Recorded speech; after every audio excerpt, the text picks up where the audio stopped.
Hi, and welcome to the X22 Report Spotlight. Today we have a returning guest, Bill Holter. Bill is a financial writer, a gold expert. Bill also helps individuals purchase and store precious metals. He collaborates with Jim Sinclair on jsmindset.com, and I am very happy to have him back on the X22 Report Spotlight. Bill, welcome back to the Spotlight. Thanks for having me, Dave. Hey, thanks for being here. And I wanted to start off with gold, and we're slowly seeing gold move up. Yes, they come out with these contracts, they try to push it down, but gold has been pushing upward, and I wanted to get your take on this. Why do you think all of a sudden gold is starting to move up, and do you think it'll go even higher? Well, there's some things that have changed or are changing in the background. First off, the dollar is down 12 points, call that 11% since the beginning of the year. And gold is the mirror image of the dollar. So a weaker dollar obviously is a support to gold. Also from a geopolitics standpoint, it looks like the hegemony of the U.S. may be being challenged. I mean, take, for example, last week, China announced that they're going to trade oil for yuan backed in gold. That was followed by Venezuela saying that they're going to trade their oil not for dollars. So we've got some things that are showing less use of the dollar, which is less velocity of the dollar. And you've got cross-currency rates sucking value out of the dollar. So that's probably the most important thing. We also have seen in the last few weeks 3 or 4 major attempts at flash crashes. In other words, in the past, you've seen 1 million, 2 million, 3 million ounces of gold sold, and you'd see a $20, $30, $40 drop in the price of gold. And they've tried this 3 or 4 times in the last few weeks. And by the end of the day, gold steadied itself and actually turned and closed higher. That's never happened in the last 4 years. So do you think that they are running out of ammunition right now to keep gold down? Because, like you said, we're seeing that they're trying to keep it down, but it continually moves further up and it's increasing in value. I mean, are they stuck right now? Well, what's happening is the paper markets are having less and less effect on price, and the physical markets are having more and more effect on price. You know, it's funny. I emailed somebody back this morning, just a one-line tongue-in-cheek response. I said, we haven't stolen anyone's gold lately.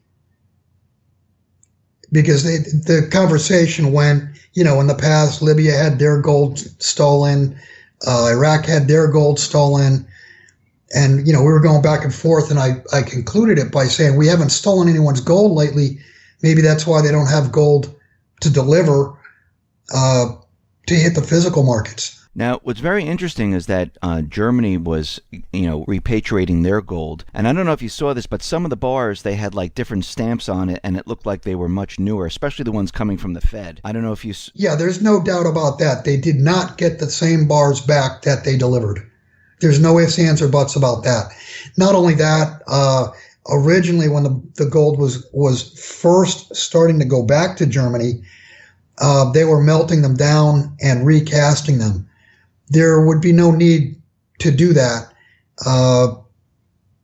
And again, gold has a fingerprint and gold has serial numbers, and the serial numbers did not match. Now, we also saw Mnuchin go over to Fort Knox, and he told everyone that the gold is safe, that, it's all there, don't worry. Now, we know there's many different sectors where they keep the gold. He checked on one.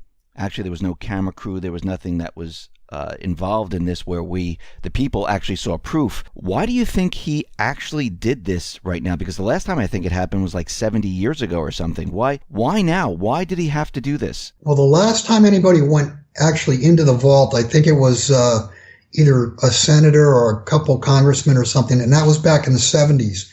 But the last audit, I believe, was 1956. So you're talking over 60 years ago. As to why Mnuchin would go in now, I don't know. A bad joke? It's hard to say. Um, the tweet that came out saying gold is safe, I looked at it and I said, no kidding, but not our gold. So, yeah. I mean, to me, it felt like he was just trying to reinforce that, yeah, all that, conspiracy theory that we don't have it, we actually do, and don't worry about it. And I think he was just trying to make everyone believe that it was all there. Well, I mean, my initial comment was, thou doth protest too much. And I can see the day, Dave, when China calls our bluff and they roll out a whole bunch of armored cars into their national stadium, which is completely ring-fenced by soldiers, tanks, you name it, and they pull all their gold out and put it in the middle of the field and say, we've shown you ours, now you show us yours. I mean, it's a game of poker, and we've been bluffing since the 70s. Well, really since the 60s with the London Gold Pool. The London Gold Pool was trying to prove that gold was worth $35 an ounce, when in fact it was worth more. The marketplace said that. Now, it's very interesting when you said, when China is eventually going to say that. I mean, that would just implode the economy right off the bat. I mean, because that the U.S. would not be able to show that much, or maybe anything at all. Well, it would implode the dollar, and then you'd have the problem, and I think you even titled one of the interviews you did with me previously, how will the U.S. trade if they have no gold to settle and the dollar is shunned internationally? Mm-hmm. It brings that question to the forefront. And I think that is the big question, is how is trade going to be performed during and after the reset? There's going to be some big changes in standards of living. And I assure you the standard of living in the U.S. is going to drop drastically, cut in half, or maybe more. And we discussed this before, and I agree with you. And I wanted to take that and move to the economy right now. And I wanted to get your take on the economy and how you think the economy is doing. I mean, are we in the same boat? I know Trump has been president now since January when he was inaugurated. And here we are already in September. And, he said he was going to be bringing back manufacturing. Do you see any changes in the economy at all? No, not really. It's still bumping along at recessionary levels. You can see retail sales are stagnant. I mean, look at prior to the hurricanes, and the hurricanes will help the auto industry, but they had massive channel stuffing. They were producing cars, shipping them out to dealers and saying those cars were sold when in fact they weren't. They were on dealer lots. And I'd like to go back, and I know I harp on this all the time, but if you look at credit, global credit growth or contraction, credit is actually beginning to contract worldwide. And there's no other way that the economy can go, or the economies can go, than to follow the credit contraction, because everything runs on credit. No, and we've discussed this in the past where, once credit freezes up, it's kind of game over for everything. Yes. Yeah, because you're talking about credit. Everything runs on credit. The two most important things that run on credit are the financial system and distribution. And the distribution obviously is the most important, because you're talking about food and products getting to the market. And without credit, products are not going to move. And without credit, products are not going to enter our shores. If the U.S. had its credit line shut off, in other words, if foreigners decided we don't want dollars anymore, the question I just asked, how are we going to trade? And the problem is, it's been 20 years, 30 years since the U.S. has made some products that we consider everyday products. Yeah, that's going to be a big problem. And plus, we see China, Russia, and many other countries, creating the Belt and Road. And the U.S. is really not a part of that right now, and they're setting up this whole trading system out in the East. And you mentioned before the Chinese yuan, the oil futures backed by gold, and countries moving away from the dollar. I mean, when this happens, I mean, we're seeing it happen. It's unfolding right in front of our eyes. When this happens, what happens to the dollar? Well, the dollar will collapse. You'll see a huge gap to the downside. And it's my opinion that the East is just about ready. I mean, they've made trade deals. They've got the Silk Road set up. They've got credit facilities. They have clearing facilities to mirror and replace SWIFT. They don't need to use dollars. And when they get their system up and running, it will be to the exclusion of the U.S. and to the dollar. Now, this wasn't done by, accident where they set everything up. I mean, this was done on purpose, right? Yeah, no, this has been going on. This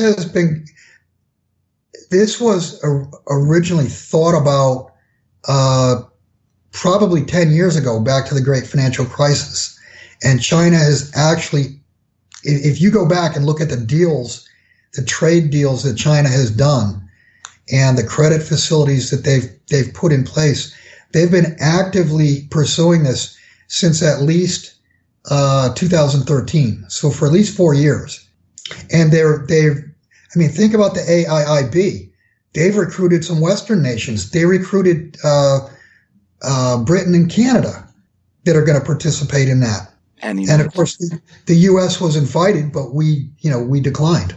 Is Trump doing anything to maybe join the AIIB or anything like that? No, if anything, Trump's mindset, right or wrong, and you can argue right in one instance, wrong in another instance, but his mindset is protectionism, isolation.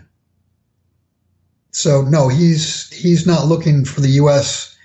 To join anything. He's looking to renegotiate NAFTA and other deals. Now, if he stays with isolation, I mean, isn't this what George Washington did?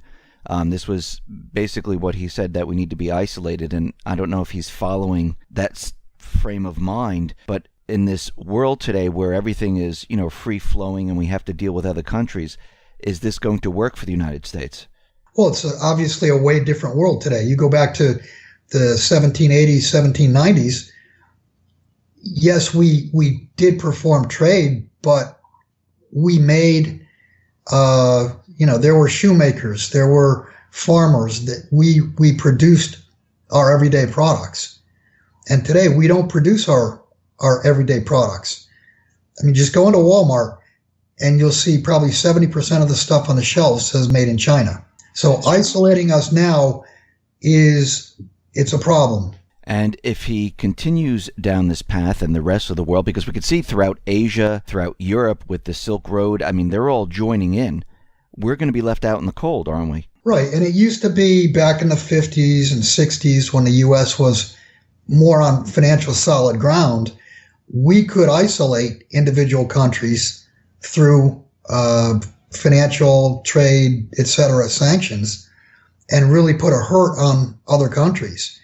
The isolationism, the protectionism is going to hurt us. It's not going to hurt the other countries because they've already cut deals. They've already got things in place for trade, for credit, etc. So I wanted to move on to the debt ceiling right now, and there's many individuals who, follow cycles, and they say, some type of an event is coming up this fall.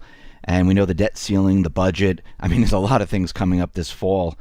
And I wanted to get your take on, does it matter at this point if the debt ceiling is moved higher or it doesn't move at all? I mean, does it really matter anymore? What debt ceiling?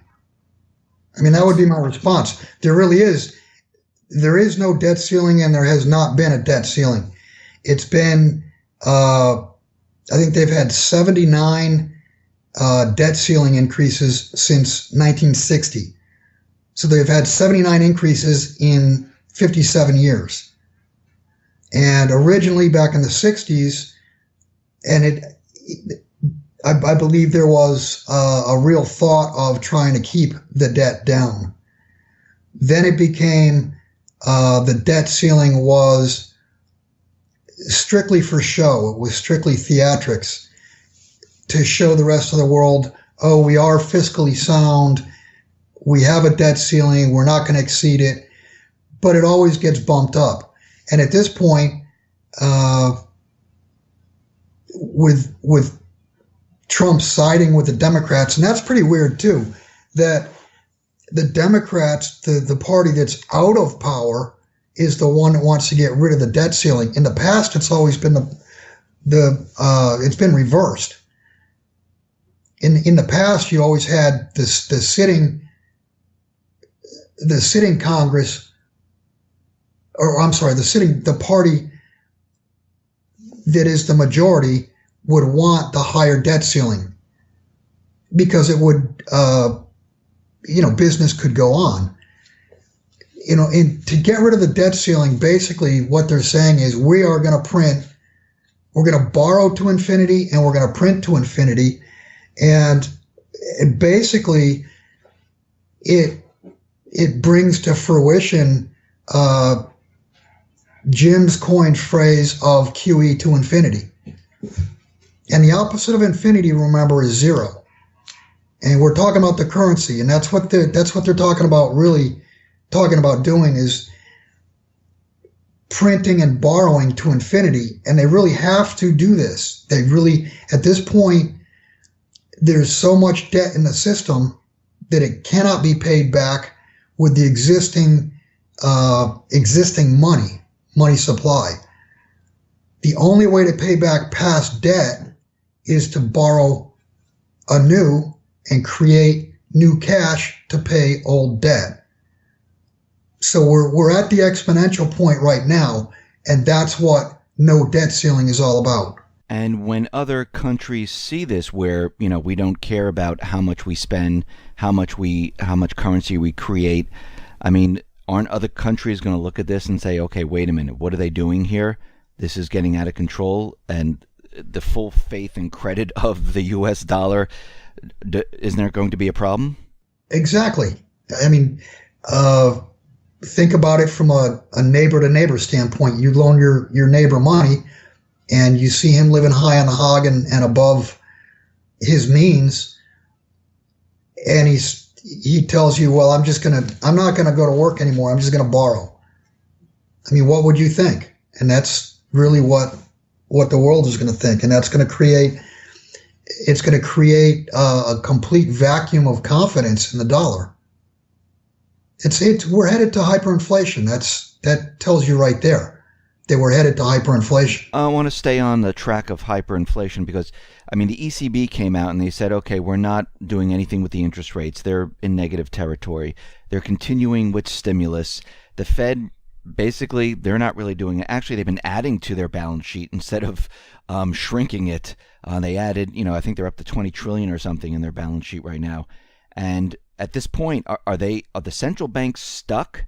Are they worried that if they stop all of this, everything just falls apart? Well, they are stuck, and we've talked about this before. There is no way that they can actually tighten and take money or take credit out of the system.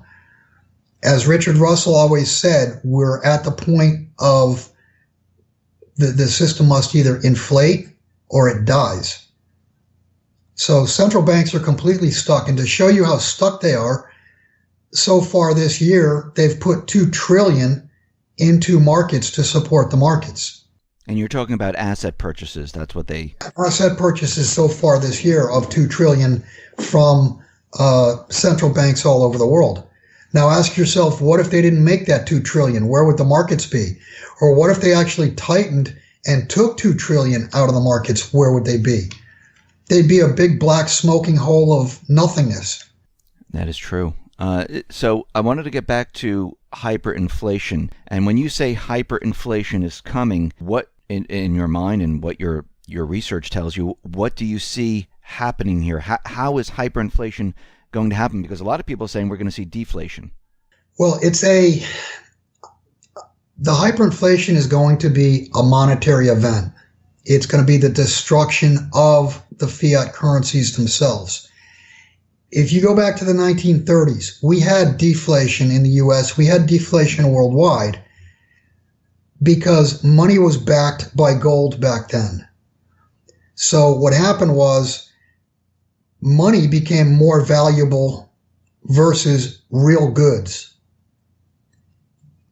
The problem today is money is backed by, I shouldn't say money, but currencies are backed by nothing. And this is the fallacy to Harry Dent's call of gold going to 700 and 400 and 250.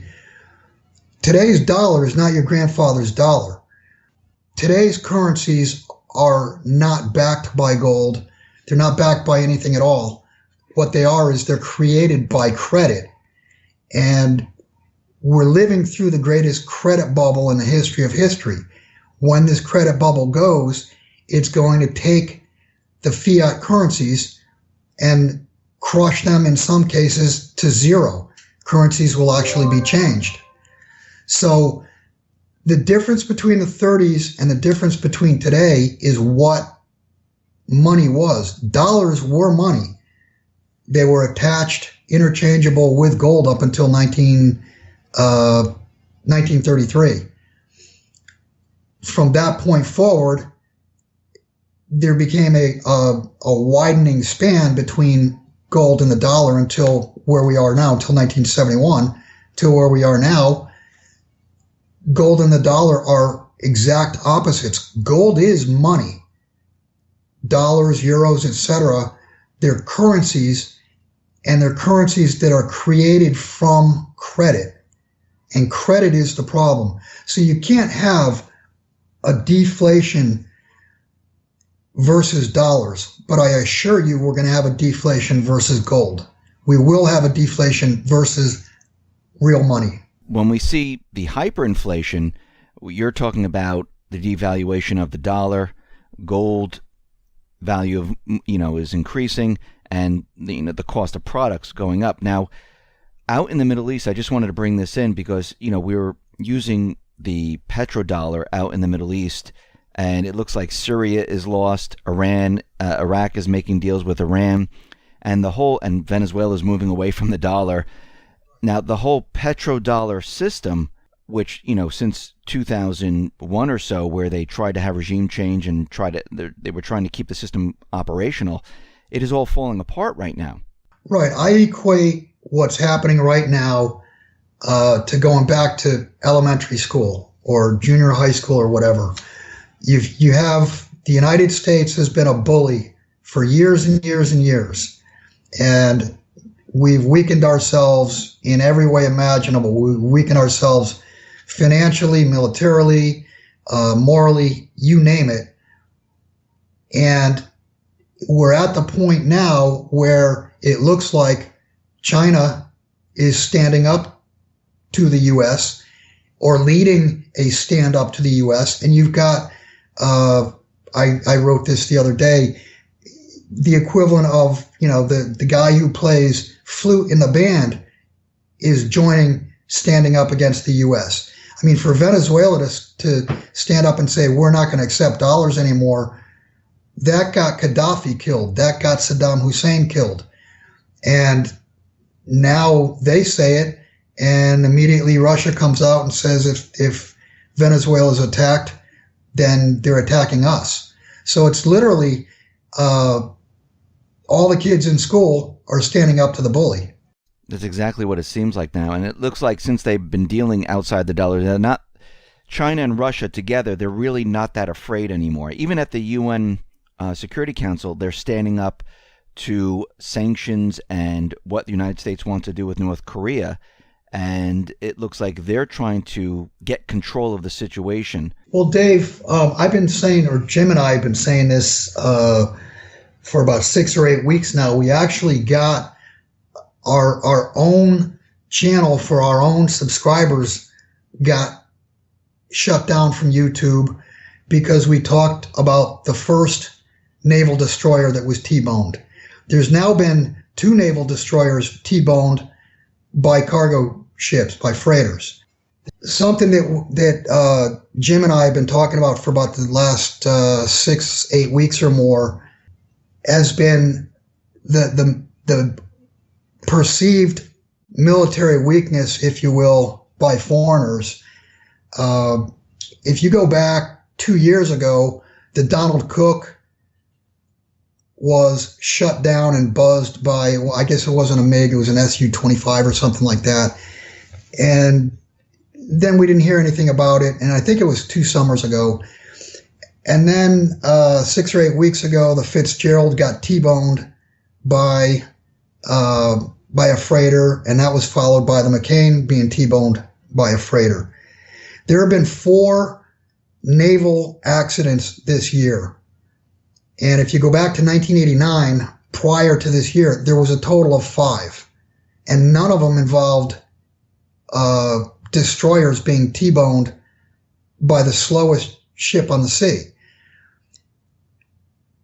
What we questioned, and by the way, when we questioned for our subscribers, YouTube actually took us down. They wouldn't tell us why. We sent 4 or 5 emails to them. We've still never, ever heard from them. So Jim Sinclair and I guess, according to YouTube, were considered fake news. But if you look at the holes in the sides of those 2 boats, the 2 destroyers, there are absolutely no horizontal scratch marks whatsoever. It's just a straight in hole. It's caved in with 0 scratching. Even if the destroyer was moving at 2 or 3 knots, you would see massive horizontal scrapings, and you see none. So what that tells you is both destroyers were dead in the water. Now, why were they dead in the water? I have no idea. Was everybody asleep? I don't know. Was the technology shut down? I don't know. But it would seem likely to me in today's world where you have cars that can drive themselves, that a destroyer would be able to anticipate the track of a slow-moving freighter and get out of the way. And that didn't happen, not once, but twice. So the question being, has China, has Russia trumped our technology? I think we're going to get an answer to that shortly, because with what's going on with North Korea, with what's going on with Venezuela, you would think that the U.S. has to have some type of military response. But so far we haven't. If there's no response, then it tells me there's a technology problem. So you're saying that if the U.S. does nothing, there's technology out there that Russia and China or they're using against our equipment where they can just basically shut it all down. Right. And that was the fear, I think it was 2 summers ago when the Donald Cook was buzzed. Right. I mean, in what world does a Russian fighter get to buzz a destroyer 8 or 9 times? I mean, you would have seen some type of reaction. And this was, these were close by flybys. And absolutely nothing was done. It raised eyebrows at the time. I remember talking about it. I remember hearing about it. It raised a lot of eyebrows at the time, and then it kind of died down. But these two T-bonings are bringing the subject really right to the forefront. So, in your mind, what is the reason they're pushing so hard against North Korea with sanctions, and why are they making this such a big deal? Well, first off, if I had to guess, I would guess that the little fat boy in Korea is a puppet of China. And China's got him on a string telling him, you do this stuff, you shoot these things off, and let's see if there's any response. And I do want to point out the ramifications to a weakened or, God forbid, neutered U.S. military is a dollar that goes completely in the toilet, because the only thing that's held the dollar up for the last 20 or 30 years has been the threat of the U.S. military. You either use the dollar or we're going to bomb you. And you see this coming to an end right now, where now it's all out in the open. Is this a truth bomb where all of a sudden we're going to get word that the military is not as strong as we thought? We don't know from a military standpoint, but what did China just tell us the week before? They're going to trade oil for yuan backed by gold. I mean, how much more of a slap in the face of the U.S. could there be? They're going to trade oil for yuan and back it by gold.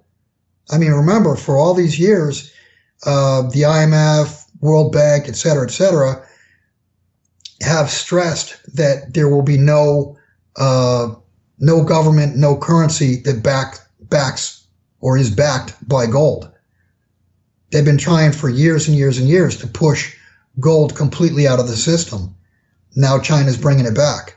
And so is Russia.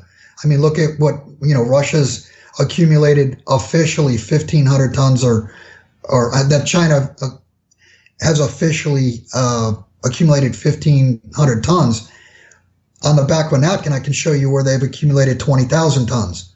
So how much longer do you think this is going to go on? I mean, do you think that, we're heading to something big happening this fall? I mean, there's a lot of, Charles Nenner, many others who are looking at cycle, Martin Armstrong is another, these different cycles occurring, and they're all pointing to this fall. I mean, do you see the same thing happening? Well, I don't know from a cycle standpoint or not, because cycles are made to be broken. I mean, cycles don't always hold true.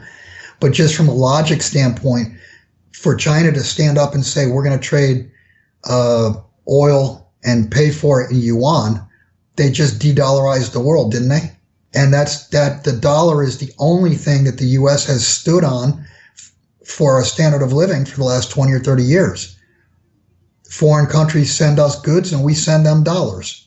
So what's the next move for the U.S.? I mean, what does the U.S. do right now as this is happening? I mean, I don't know what to say from a nuts and bolts mathematics standpoint. If the dollar becomes unacceptable worldwide, our standard of living will drop 50% or more, because we don't make anything. We don't make the stuff that we need every day and we use every day. I mean, think just from the standpoint of your car. Your car breaks down. All these parts are made overseas. Where are you going to get parts? Where are you going to? You're going to walk into Walmart and you're not going to find a single electronic component, because they're all made overseas. They're not made in the U.S. anymore. So basically, what you're saying, it's game over for the U.S. So yeah, absolutely, yeah. It's been game over. Literally, it's been game over since 2007, 2008, or you could even say before that. But what they did was they extended and pretended by, the Fed lending, by keeping the credit edifice from coming down. Right. But reality is going to hit, and the credit edifice is going to collapse. Bill, thank you very much for being on the X22 Report Spotlight. Once again, how can people see your work? Go to www.jsmindset.com. Bill, once again, I really appreciate it. Thank you very much for being on the Spotlight. My pleasure, Dave.